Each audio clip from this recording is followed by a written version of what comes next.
जिले के ऐतिहासिक गांव सिंचनी में आज ये जो महापंचायत का आयोजन हो रहा है, यहाँ पधारी हुई समस्त सरदारी को मेरी ओर से राम साहब।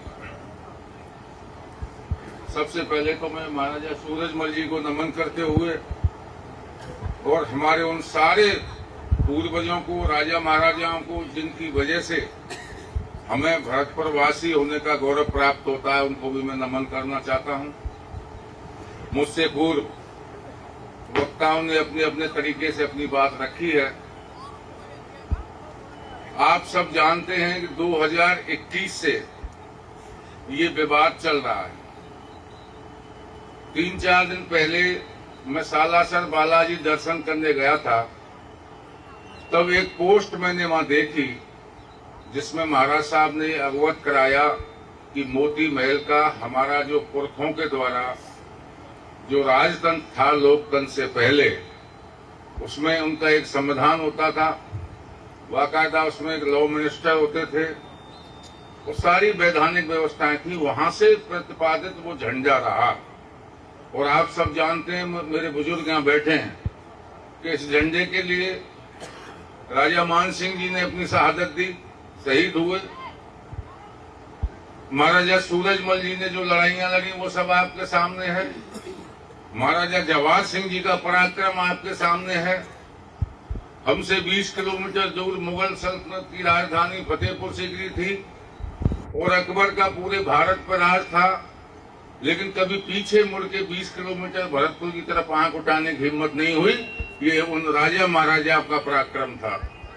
लेकिन आज मैंने पहले भी उस पोस्ट में कहा था, जो मैंने सबसे पहले निवेदन किया, 4 साल से मैं कम से कम इस झगड़े में एक शब्द नहीं बोला हूं, ना कोई राय दी है। मैं भी, जो अब काफी वक्ताओं ने कहा कि आपस का मामला है, घर का मामला है और हम सबसे जुड़ा हुआ मामला है, और मैंने तो साफ कहा कि मेरी इतनी हैसियत नहीं है कि मैं इतने बड़े लोगों का राजीनामा के विचार भी व्यक्त कर सकूं। सरदारी को ये अधिकार प्राप्त है, सरदारी इसको कर सकती है, या उनके कोई समकक्ष व्यक्ति हो। मैंने अब भी अपनी पोस्ट में ये कहा, जब मेरा खून उबल रहा था और सालासर से मैं लौटा, 3-4 दिन में सोचता रहा, आखिर में मैं हार गया और मेरा जो स्वाभिमान था, आत्मसम्मान था, वो जीत गया और मैंने घर से वो पोस्ट कर दी। मैंने उसमें भी यही कहा कि जहां तक आपका आपस का पारिवारिक विवाद है, उससे हमें कोई लेना देना नहीं है, लेकिन झंडा जो मोती महल का है वो आपके परिवार की व्यक्तिगत विरासत और प्रॉपर्टी नहीं है। इस राज परिवार का जो झंडा है वो भरतपुर के उन तमाम राजा महाराजाओं ने, जिन्होंने लड़ाई लड़ी, युद्ध लड़े, और 3600 कौम के लाखों और हजारों वो लोग जो उस युद्ध में शहीद हुए, उनके खून से सींचा हुआ है झंडा है। उन्होंने कहा, मैं तो लोकतंत्र में रह रहा हूं, अपने घर पे कोई झंडा लगा सकता है, तो आज हम सिंचनी में पाकिस्तान का झंडा नहीं लगा सकते, हम तालिबान और हुर्रियत का झंडा नहीं लगा सकते। ये तो हमारी श्रद्धा और हमारे खून से जुड़ा हुआ मामला है झंडे का। आज भी हमारा मुद्दा झगड़े को लेकर नहीं है, हमारा मुद्दा केवल उस झंडे को स्थापित करने का है। एक निवेदन तो मैं ये करना चाहता हूं आपसे। आपने कहा झगड़ा समाप्त होना चाहिए, बिल्कुल होना चाहिए। हमारी प्रतिष्ठा से जुड़ा हुआ मामला है, पूरी सरदारी की प्रतिष्ठा से जुड़ा हुआ मामला है। अपमान पे अपमान हो रहा है, लेकिन आप कब तक इंतजार करोगे, ये भी आपको विचार करना पड़ेगा। ये शुरुआत हुई जो जीवन निर्माण संस्थान था, आप सब जानते हैं, कुंवर अरुण सिंह जी का उसमें दाह संस्कार हुआ और महाराज साहब ने एक चबूतरा बनवाया। हम कोई गांवों में खेत किसी दूसरे आदमी का ले लें और उसमें कोई थान हो, हमारी हिम्मत नहीं होती कि हम उसे हटा दें। यार, कोई बड़े बूढ़े देवी देवताओं का मामला, इसको रहने दो। उसको हटाया गया, वो हम आप सब ने देखा। महाराज साहब के साथ क्या नहीं हुआ। मैं तो कहता हूं, ये तो लोकतंत्र था। अगर ये राजतंत्र होता तो औरंगजेब और हुमायूं की तरह महाराज साहब जेल में होते, जो इनके सुपुत्र साहब की हरकतें। लेकिन वो काम ये कर नहीं सकते। जो बदतमीजी वो कर सकते थे, वो महाराज साहब के साथ सब काम हुआ। उनकी कोई मजबूरी है, अकेली एक विरासत है, अकेला बेटा है, चाह करके भी कुछ कर नहीं सकते। हम बार बार कहते हैं उनसे हम मार्गदर्शन ले लें, वो कभी ये नहीं कहेंगे तुम मेरे बेटे की हत्या कर लो।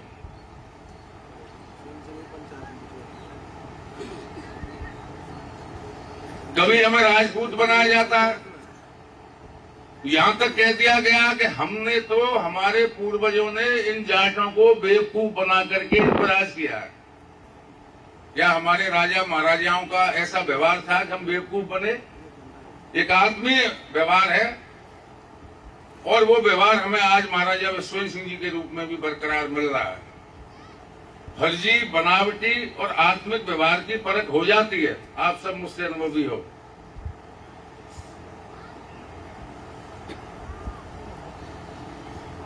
महारानी साहब, कल एक पोस्ट डाली गई ट्वीट पे, जिसमें लिखा कि झंडा तो ये यहीं रहेगा और इसमें जो डंडा लग रहा है, विरोध करने वाले इसको अपने अंदर फलान ढीक में डाल दो। ये ट्वीट मेरे पास है, ये कल की भाषा है उनकी। और इससे पहले कहा गया कि एक जाति विशेष के द्वारा विरोध किया जा रहा है, यानी कि केवल जाटों के द्वारा किया जा रहा है। जबकि आप सोशल मीडिया पर देखिए 36 कौम के लोगों में झंडे को लेकर आक्रोश है। और अब कल एक पोस्ट डाली, उस पर कहा गया कि महारानी साहब तुरंत जाटों की एक मीटिंग बुलाएंगे। भाई, तुम कभी राजपूत बना देते हो, कभी तुम्हें सरदारी से कोई लेना देना नहीं, तो फिर अब जाटों की याद कैसे आ रही है? चलिए, हम आपका स्वागत करते हैं। आपने अब भी हमको अपना माना, मीटिंग बुलाई, आपका स्वागत है, बात करिए, कौन मना कर रहा है?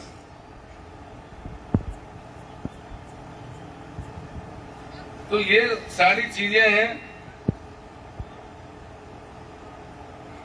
महाराज साहब ने ये बेच दिया, वो बेच दिया, यूं कर दिया, वो कर दिया। किन परिस्थितियों में महाराज साहब ने इस उत्तराधिकार को संभाला, हम सब लोग उनके नजदीक रहे हैं, सब जानते हैं। लेकिन उन्होंने कुछ भी बेचा या नहीं बेचा, मैं इस पर नहीं जाना चाहता। लेकिन आप लोगों की पगड़ी और मान सम्मान का महाराजा विश्वेश्वर सिंह जी ने हमेशा सम्मान किया है और उसको बरकरार रखने का काम किया है। अनिरुद्ध सिंह जी, आपकी तरह हमें दूसरे लोगों के आगे झुकाया नहीं है, और ये हमारे लिए काफी है। और एक कहावत है, पूत सपूत क्यों धन संचय, पूत कपूत क्यों धन संचय। अगर आप सपूत हो तो भरतपुर के बीचों बीच केवल मोती महल की बात करो तो उसकी कोई कीमत लगा सकता है क्या? ये कम छोड़ा है क्या तुम्हारे लिए? हमारे माता पिता ने तो इतना नहीं छोड़ा। अब आप अपनी कुव्वत दिखाओ, वो नहीं कर पाए, वो आप करो। सरदारी आपके साथ है, आपके सम्मान में सरदारी ने कहां कसर छोड़ी? आपको कहा नदबई से चुनाव लड़ो, एमएलए नहीं बनते क्या, जिला प्रमुख नहीं बनते क्या? आपने महाराज से लड़के हासिल क्या कर लिया? मैंने पहली बार ऐसा आदमी देखा है जिसने अपने आप अपना सब कुछ खत्म कर लिया। तो लंबी चौड़ी कोई बात नहीं है, मैं कोई बड़ा नेता नहीं हूं, लेकिन मैं समाज का एक जिम्मेदार नागरिक हूं। 2 विधानसभाएं हैं भरतपुर जिले में, एक डीग में आ गई आपकी कुमेट डीग, और हमारे भरतपुर में एक नदवई रह गई। मुझे दोनों जगह से कोई चुनाव नहीं लड़ना, मैं सार्वजनिक रूप से कह रहा हूं। मुझे कोई नेतागिरी नहीं करनी है, मुझे कोई शौक नहीं है इस तरह की नेतागिरी का। मैं केवल, हमारी जो पगड़ी है, हम मुजफ्फरनगर चले जाएं, हरियाणा चले जाएं, जयपुर से ऊपर आप चले जाइए, पंजाब जाइए, महाराष्ट्र जाइए, जहां भी देश में जाओगे, कहां से आए हो, भरतपुर से हैं, अगला आदमी अपनी कुर्सी और खाट से खड़ा हो जाता है। आज वो सम्मान खतरे में, इस बात की लड़ाई हम लड़ना चाहते हैं। किस तरह से आप हम जवाब देंगे मां कि आपका तो झंडा ही नहीं रहा? और आप सब जानते हैं झंडा जब बदलता है किसी रियासत का, तो वो ही झंडा लगा सकता है जो विजेता है। हमको जिसने हरा दिया हो, हम सरेंडर कर गए हो, तब वो अपना झंडा लगाएगा। ये हिम्मत तो मुगल और अंग्रेजों की नहीं हुई। तो इस सम्मान की लड़ाई हम लड़ना चाहते हैं। और मैं धन्यवाद देता हूं भाई दिनेश सनसनी जी को और उनकी पूरी टीम को, जिन्होंने आज इस ऐतिहासिक गांव में ये कार्यक्रम रखा। और मुझे आप देवतुल जो बुजुर्ग बैठे हैं, भाई बैठे हैं, उनके दर्शन करने का मौका दिया, महाराजा सूरजमल को नमन करने का मौका दिया। मैं धन्यवाद देना चाहता हूं और आप लोगों के बीच में मुझे मेरी बात रखने का अवसर दिया। मैं इतना ही निवेदन करना चाहता हूं, 21 तारीख का हमने आह्वान किया है। कितने भी दिन चुप बैठे रहो, कोई फायदा नहीं है, बात और बिगड़ती जा रही है आपके धैर्य से। धैर्य होना चाहिए, लेकिन उसकी भी एक सीमा होनी चाहिए। बड़े बूढ़े कहते हैं कि धर्म अहिंसा है, लेकिन धर्म की रक्षा के लिए भी कभी कभी हिंसा का सहारा लेना पड़ता है। इतिहास गवाह है, रामायण देख लो, महाभारत देख लो। 21 तारीख का समय भी लोगों ने कहा लंबा कर दिया। हमारे भाइयों में बड़ा जोश था। मैंने कहा भाई इसलिए कर दिया कि मैं आज आपके सामने इस प्रांगण में, ऐतिहासिक प्रांगण है, हमारे लिए किसी तीर्थ स्थल से कम नहीं है, कम से कम मेरे लिए, क्योंकि हम एक कोने पे हैं, बहनेरा। मेरे साथ आए सुरेश पाल जी नगला बरताई सोनारी के सरपंच हैं, भाई सौरभ जी नगला गोपाल से हैं, पंचायत समिति के सदस्य हैं, महेंद्र बोहरा जी आए हैं। हम एक कोने पे पड़े हैं, लेकिन सिनसिनी को हम अपनी ढाल, अपना गौरव और अपना सम्मान मान के चलते हैं।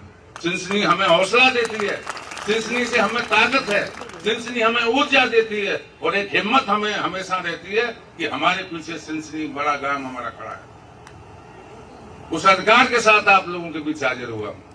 आप महाराज साहब से बात करिए। 21 तारीख का टाइम ही लंबा इसलिए रखा कि जो संभावनाएं बुजुर्ग कर सकते हैं, सरदारी कर सकती है, वो कर लीजिए। बहुत टाइम है, कोई मना नहीं कर रहा। हम आपकी बात से कभी अलग नहीं है। करिए तो सही पर, लेकिन अब ये निर्णय करिए। ये ज्यादा दिन सिलसिला नहीं चलना चाहिए। तो बोलने को इस मुद्दे पे बहुत कुछ बोला जा सकता है, लेकिन मैं बहुत लेट बोला हूं इस मामले में, 4 साल बाद। तो मुझे तो आपका आशीर्वाद चाहिए। अगर कैसे हूं आप पे बात नहीं रुके तो 21 तारीख को जो कल कहा है कि यार झंडा यहीं रहेगा, नहीं तो वहां में फलांजी में या पूले घुसेड़ लियो, उसको परिणाम कुछ भी हुए, मैंने कल भी कहा, बिहारी जी जानते होंगे, एक संकल्प भी यहां से पर सरदारी दे, पूरा विचार करे। हम आपसे अलग नहीं है कहीं भी, ना कोई जिद है हमारी, हम आपके पीछे हैं। आप निर्णय करिए, लेकिन ठोस निर्णय करिए कि ये समस्याएं और जो रोज रोज हमें नीचा देखना पड़ता है उनके बयानों से, ये समाप्त हो जानी चाहिए। इन्हीं शब्दों के साथ आज आपने जो आयोजन किया, मैं पुनः भाई दिनेश जी और उनकी टीम को धन्यवाद देता हूं। धन्यवाद, आभार, जय हिंद।